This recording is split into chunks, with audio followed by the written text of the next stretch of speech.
नमस्कार दर्शक बंधु आज वीडियो रे आपण मानकु बहुत बहुत स्वागत। तो आज वीडियो जदि आपण मानकु टिके भी भल लागिबो लाइक करिया को सब्सक्राइब करिया को शेयर करिया को जमारो भूलिबेनी।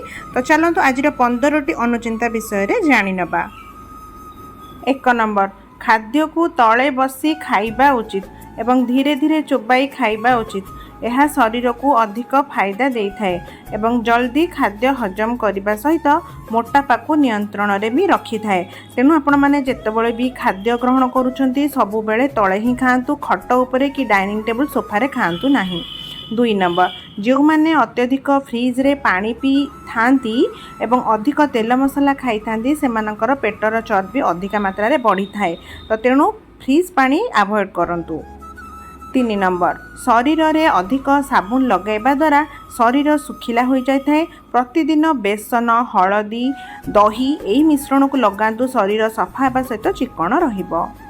4 नंबर पियाज को 2 फाड़ करी घर भितर टांगी देले मशा माछी इत्यादि होई न थाए एवं झिटिपिटी आसुतिबा स्थान रे मयूर पुछ रखीदेले एही स्थान को झिटिपिटी मध्य आसी न थाए। तो दर्शक बंधु आज वीडियो जदि टिके भी भल लागिबो लाइक शेयर सब्सक्राइब करिया को भूलिबेनी। कमेंट निहाती करिवे भिडियोटी आपण माने को जागारू देखुचंदे एवं आपणको नाम मध्य कोन जेमती मु जानी पारी मो वीडियो को जागा रे पहुंची प्रतिदिन भोर 5टा रु 6टा मध्य रे दीर्घ निश्वास नेबा द्वारा शरीर रे रक्त संचालन ठीक रे होई थाए एवं सकाळु आपण माने निहाती भाबरे टिके चलाचली करिया को जानतु, मॉर्निंग वॉक रे जानतु जहा द्वारा कि आपणको शरीर मध्य सुस्थ रही परिबो। 6 नंबर अँला एवं आंबर कोइली को पानी रे बाटी केशरे लगाइले केश कला मचमच होता है। आंबर टाकुआ कि कोइली को न फोपाड़ी ताकू आपण माने व्यवहार करंतु। 7 नंबर सप्ताह रे थरे थरे लेंबू मिश्री पानी जरूर पियंतु। यह पेट जनित समस्या दूर करने सहित पेट को ठंडा मध्य रखी थाए। 8 नंबर अधिक समय गोटे स्थान रे बसी रुहंतु नहीं। यह द्वारा शरीर रे अधिक जंत्रणा अनुभव होता है, शरीर को मांदा मध्य लगी थाए। किछि समय चलाबुला करंतु एवं आपनको मन मध्य फुर्ती लागिबो एवं बॉडी एक्टिव रहिबो।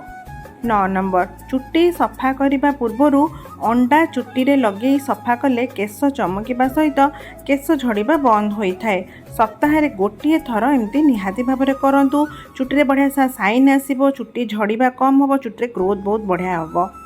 10 नंबर चीनी डब्बा रे लवंग पकई रखिले अधिक दिन पर्यंत चीनी नष्ट होई न थाए एवं सुजी को हल्का भाजी के जदि टाइट कंटेनर रे रखिबे सुजी रे पोक मध्य लागिबनी। 11 नंबर प्रतिदिन सकाळु जीरा किंबा पानमधुरी चोबाई खाइबा द्वारा खाद्य बहुत भलसे हजम होता है एवं गैस और एसिडिटी परी समस्या देखा दे न थाए। यह धीरे धीरे दूर हो जाए। ये छोट छोट घरोई टिप्स बहुत आमर काम आसी थाए। निहाती भाबरे आपको आपण माने आपणांतु देखिबे बहुत फायदा रे रहिबे। 12 नंबर घरोई उपचार लगातार 2 मास निश्चय करंतु। यह निश्चय भल फायदा दे थाए, शरीर रे कौनसी क्षति कर न थाए। गोटे थर घरोई उपचार करी किछि प्रभाव पड़ू नहीं भाबिबा भूल अटे। 13 नंबर मुह को स्क्रब करने को हेले गोटे टमाटो को आपण माने फाड़ कर दिंतु, से किछि चीनी लगे धीरे धीरे चेहरा को स्क्रब कले चेहरा सफा होता है। आपण माने एथिरे कॉफी पाउडर भी ऐड करि परिबे जहा द्वारा कि मुहरे ग्लो मते आसीबो।